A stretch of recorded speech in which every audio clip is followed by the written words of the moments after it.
Good morning प्यारे बच्चों। आज पूरा विश्व कोरोना नामक महामारी के जाल में फंसता जा रहा है। हमारा भारत भी इससे अछूता नहीं है। हमारे भारत में भी यह वायरस बहुत तेज़ी से बढ़ रहा है, जिसको ध्यान में रख के हमारे देश की सरकार ने पूरे भारत को लॉकडाउन कर दिया है, यानी पूरा भारत बंद रहेगा। और कोरोना वायरस का जैसा कि हम लोग जानते हैं, अभी तक कोई दवा नहीं निकला है, इसलिए इससे बचने का एक ही तरीका है सोशल डिस्टेंसिंग, यानी व्यक्ति से व्यक्ति की दूरी। इस बात को हमें सदैव ध्यान में रख कर ही कोई कार्य करना चाहिए।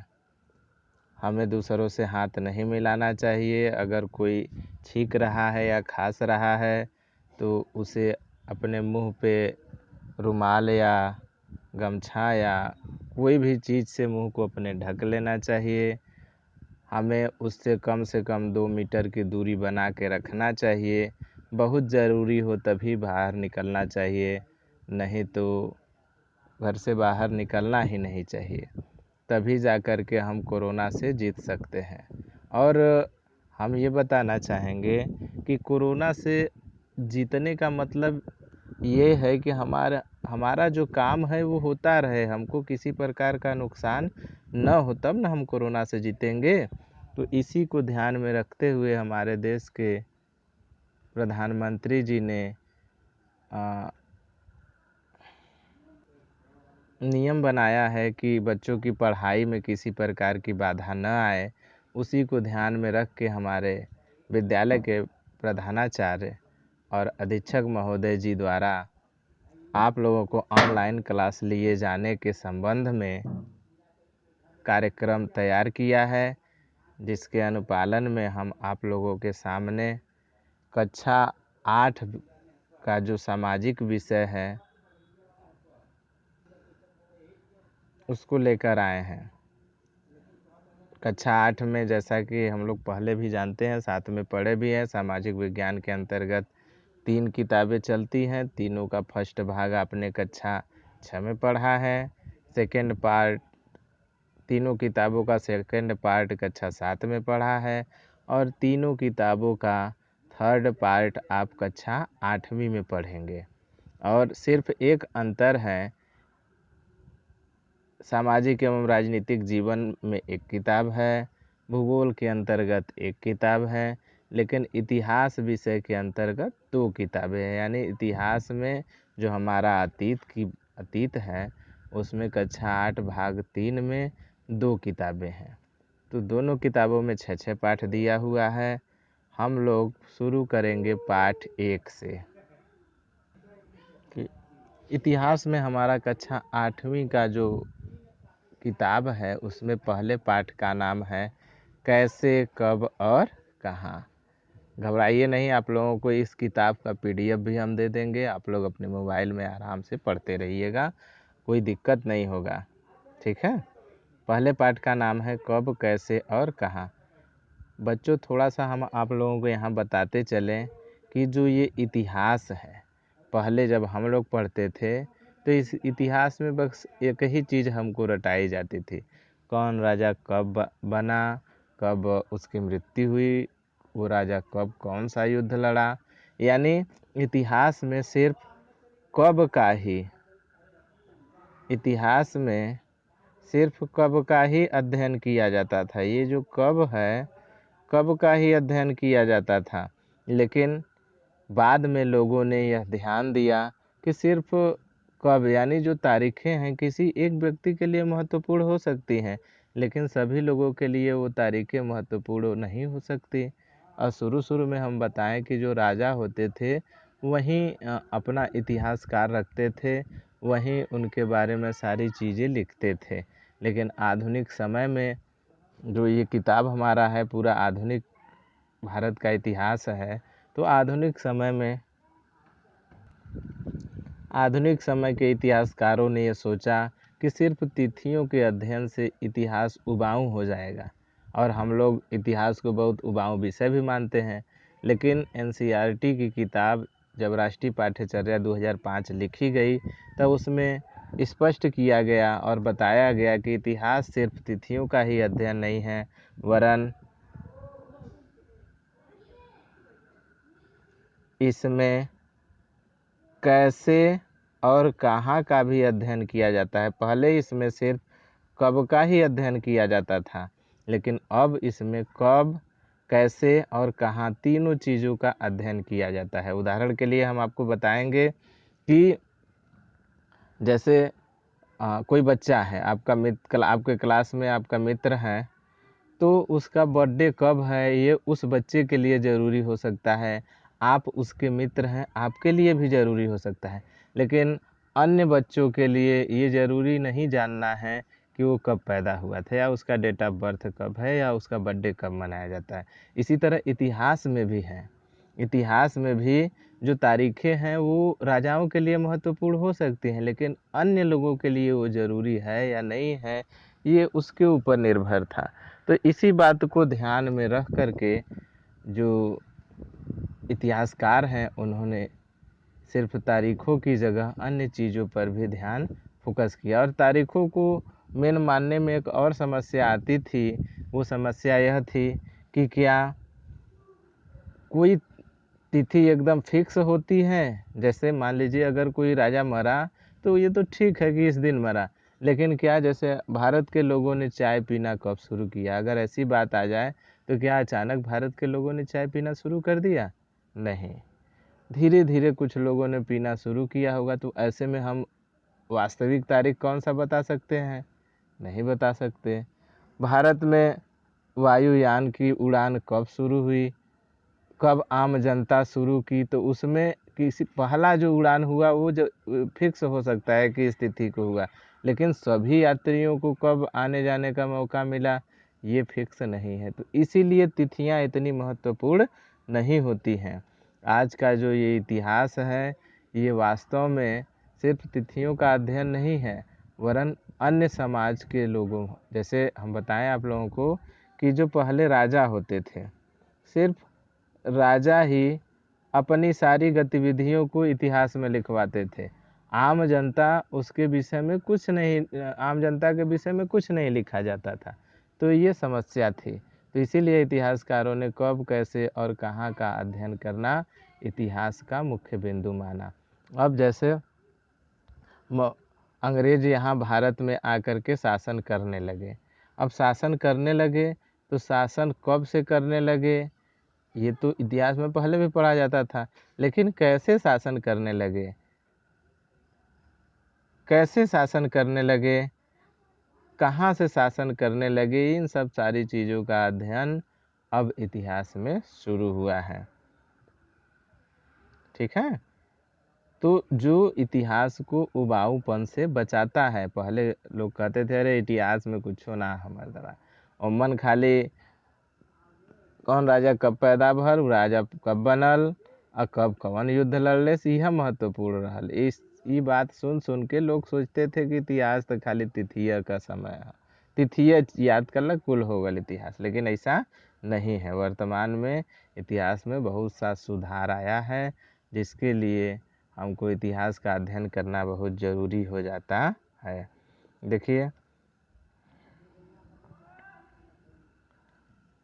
हमारे देश का जो इतिहास है, स्कॉटलैंड के एक अर्थशास्त्री थे जेम्स मिल। कहाँ के थे? स्कॉटलैंड के। स्कॉटलैंड के एक अर्थशास्त्री थे जेम्स मिल। इन्होंने भारत के इतिहास को 3 भागों में बांटा था। जेम्स मिल ने 3 भागों में बांटा था। कौन कौन? हिंदू, मुस्लिम और ईसाई। अब देखिए ये तो बात सही है, ये अंग्रेज अपने हिसाब से लिखा था, तो हो सकता है उसके लिए ज़रूरी था, लेकिन वो हमारे देश के लोगों के लिए ज़रूरी नहीं है। अब सत्यता की अगर जांच करेंगे तो हमको पता भी लगेगा कि प्राचीन काल में जो राजा थे उसमें सभी राजा हिंदू नहीं थे। मुस्लिम के समय में भी पूरे भारत में जो राजा थे वो मुसलमान नहीं थे, राजपूत भी थे, अन्य धर्मों के भी राजा थे। प्राचीन काल में भी हम देखेंगे तो हिंदू तो थे ही, साथ ही साथ बौद्ध धर्म के, जैन धर्म के, पारसी धर्म के, सभी धर्मों के मानने वाले लोग थे। तो क्या उन्हें हिंदू में बांटना सही है? मध्यकाल के इतिहास को मुस्लिम काल में बांटना सही है? सिर्फ दिल्ली सल्तनत में मुस्लिम शासन था, अन्य जगहों पे भी हिंदू राजा थे, अनेक ईसाई धर्म वाले थे, तो इससे मुसलमान में बांटना उसको भी नहीं सही होगा। तीसरा है ईसाई का। तो क्या भारत में जो जब अंग्रेज आ गए तो क्या पूरे भारत में तुरंत ईसाई धर्मों का स्थापना हो गया? नहीं। तो इस तरह जेम्स ने जो ये 3 कालखंडों में बांटा है वो सही नहीं है। आगे हम लोग पढ़ेंगे औपनिवेश। औपनिवेश पढ़ने से पहले थोड़ा सा हम देख लेते हैं कि भारतीय लोग जो जेम्स एडम स्मिथ ने मिल ने भारतीय इतिहास को बांटा था, उसका खंडन करके हमारे देश के जो इतिहासकार हैं उन्होंने भारतीय इतिहास को 3 भागों में बांटा है। कौन कौन? प्राचीन, मध्य और आधुनिक। ये 3 प्रकार के इतिहास में भारत के इतिहास को बांटा गया है। आगे हम लोग देखते हैं कि अंग्रेज जब हमारे देश में आए तो उन्होंने यहाँ पे अपनी सत्ता कैसे स्थापित की, इसके प्रथम चरण को औपनिवेशिक काल कहा जाता है। तो पहले हम लोग जानेंगे औपनिवेश क्या होता है। औपनिवेश सीधे सीधे अर्थों में आप समझेंगे तो जब एक देश दूसरे देश की राजनीतिक व्यवस्था को अपने हाथ में ले करके उसके आर्थिक गतिविधियों को अपने नियंत्रण में ले ले, ठीक? या एक देश दूसरे देश के आर्थिक गतिविधियों को जब अपने हाथ में ले लेता है और उसके बाद धीरे धीरे उसकी राजनीति में भी परिवर्तन करने लगता है, या बिना उसकी अनुमति के वहाँ पे कोई नियम कानून नहीं बन पाता है, तो उसे ही औपनिवेश काल कहते हैं। अंग्रेजों ने इसी तरह किया था। आए थे भारत में व्यापार करने, धीरे धीरे पूरे भारत में व्यापार किए, यानी हर जगह फैक्ट्रियाँ, कोठियाँ लगा ली। फिर धीरे धीरे राजाओं को अपने इशारों पर नचाने लगे और धीरे धीरे वास्तविक सत्ता अपने हाथों में ले लिए। इसी को औपनिवेश कहा जाता है। अंग्रेज जब आए थे तो उन्होंने सभी गतिविधियों और घटनाओं को लिखकर उसको सुरक्षित रखना प्रारंभ कर दिया। इसके लिए उन्होंने पूरे भारत में अभिलेखागार बनाए। आज भी हम देखते हैं हमारे तहसीलों में, लेखपालों के पास, हमारे विद्यालय के पास हर जगह अभिलेखागार है, जहाँ पे दिन भर के कार्यों और गतिविधियों को लिखा जाता है और लिखकर सुरक्षित रखा जाता है। सर्वेक्षण का बढ़ता महत्व। ये देखिए सर्वेक्षण का बढ़ता महत्व। सर्वेक्षण, देखिए सर्वेक्षण बहुत ज़रूरी है। अंग्रेज़ों ने भारत पर कब्जा करने के लिए यहाँ पूरे भारत का नक्शा बनवाया था, ताकि उसको पता चल सके कि कहाँ किधर से कैसे जाना है। और अंग्रेज़ों ने भारत में जनगणना भी करवाना शुरू किया। जनगणना से अंग्रेज़ों को ये पता चलता था कि कहाँ किस क्षेत्र में किस धर्म के लोग हैं, किस जाति के लोग हैं, उनका रहन सहन कैसा है, उनका खान पान कैसा है, ठीक है। फिर उन्होंने अनेक प्रकार के सर्वेक्षण कराए, जैसे किस क्षेत्र में कितना जंगल है, किस क्षेत्र में कितनी ज़मीन है, ज़मीन कितनी उपजाऊ है, उस क्षेत्र में कौन सा चीज़ पैदा होता है। इन सब चीज़ों को जब उन्होंने एकत्रित कर लिया, सभी जानकारियाँ एकत्रित कर ली, तब उन्होंने पूरे भारत को अपने कब्जे में आसानी से ले लिया। फिर अंग्रेज़ों ने अनेक प्रकार के पत्र पत्रिकाएँ संचालित की। उन पत्र पत्रिकाओं में जो हमारे देश की आम जनता है, उन्होंने भी अपने विचारों को लिखना शुरू किया। यानी देखिए अब यहीं से कहानी परिवर्तित हो रही है। पहले इतिहास में सिर्फ राजा महाराजा या शासक वर्ग के ही बातों को उनसे जुड़ी जानकारियों को लिखा जाता था, जिसको हम लोग पढ़ते थे। जैसे बाबर के बारे में हम लोग पढ़ते हैं तो सिर्फ बाबर के बारे में ही पढ़ते हैं। उस समय आम जनता की क्या स्थिति थी उसके बारे में हम लोग नहीं पढ़ते हैं। लेकिन अंग्रेज़ों के आने के बाद हमारे देश में सती प्रथा, बाल विवाह, अशिक्षा, इन सब चीज़ों के बारे में जो जानकारी थी उसको भी हम लोग पढ़ते हैं। अंग्रेज़ों की ही देन थी कि हमारे देश में पत्र पत्रिकाएं निकलने लगी। उसमें आम जनता जो धरना प्रदर्शन करती थी, अपनी समस्याओं को अधिकारियों के सामने रखती थी, इन सब सारी चीज़ों के बारे में जानकारी छपने लगी और आम जनता इसको पढ़ कर के जागरूक होने लगी। और अंग्रेज़ों के खिलाफ़ जो अंग्रेज़ हमारा शोषण कर रहे थे उनके द्वारा प्रदान की गई सुविधाओं का लाभ उठा करके ही हमारे देश के लोगों में एकता हुई और उन्होंने अंग्रेज़ों के खिलाफ़ आंदोलन किया और अंत में भारत को मुक्त कराया। तो ये थोड़ी सी प्रयास थी हमारी आप लोगों को अध्याय 1 कब, कैसे और कहाँ का अध्ययन कराने के लिए। इसमें हम लोगों ने पढ़ा कि इतिहास में सिर्फ कब का ही नहीं यानी तिथियों का ही अध्ययन नहीं किया जाता है।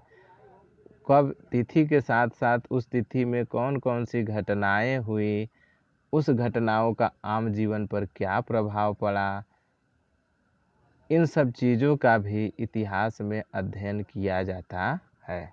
धन्यवाद। इस पाठ में दिए गए प्रश्नों को आप लोग ध्यान से पढ़िए। पहला प्रश्न है सही और गलत बताइए। तो इसको आप लोग ध्यान से देखिए। जेम्स मिल ने भारतीय इतिहास को हिंदू, मुस्लिम, ईसाई 3 कालखंडों में बांटा था। बात सही है कि गलत? अगर आप प्रश्न को ध्यान से पढ़े हैं तो आराम से उत्तर बता देंगे। दूसरा है सरकारी दस्तावेजों से हमें ये समझने में मदद मिलती है कि आम लोग क्या सोचते थे। ये बात देखिए, अगर आप देखेंगे वीडियो आराम से बता देंगे। देखिए इसमें पहला जो है वो सही है, दूसरा है गलत। आम लोगों की जो ख है इसमें दस्तावेजों में आम लोगों की कोई वो नहीं मिलती थी। इसमें जो सरकारी अधिकारी होते थे, जो सम्मानित लोग होते थे, उन्हीं के बारे में जानकारी मिलती थी। तो वीडियो को अगर आप अच्छे से देखेंगे तो सारी चीज़ें जानकारी मिल जाएंगी। ग है अंग्रेजों को लगता था कि सही तरह शासन चलाने के लिए सर्वेक्षण महत्वपूर्ण है। ये बात भी सही है एकदम। आइए विचार करें, जेम्स मिल ने भारतीय इतिहास को किस तरह कालखंडों में बांटा है और उसमें क्या समस्याएं हैं? आप आराम से बता सकते हैं। अंग्रेजों ने सरकारी दस्तावेजों को किस तरह सुरक्षित रखा? आप लोग जान ही रहे हैं, अभिलेखागार बनवाए थे। अगला प्रश्न है इतिहासकार पुराने अखबारों से जो जानकारी जुटाते हैं वो पुलिस की रिपोर्ट में उपलब्ध जानकारी से किस तरह अलग होती है? देखिए जो पुलिस होते हैं वो हमेशा शासन के तरफ से बात करते हैं और जो पेपर होता है उसमें वास्तविक चीज़ को लिखा जाता है। तो ये अंतर होता है। ठीक है, धन्यवाद। आप लोग घर पे रहिए, अच्छे से पढ़ाई करिए, वीडियो देखते रहिए और जो भी समस्याएं होंगी आप अपने ग्रुप में लिखिए कि सर ये चीज़ हमको समझ में नहीं आया, हम उसको स्पष्ट कर देंगे। धन्यवाद।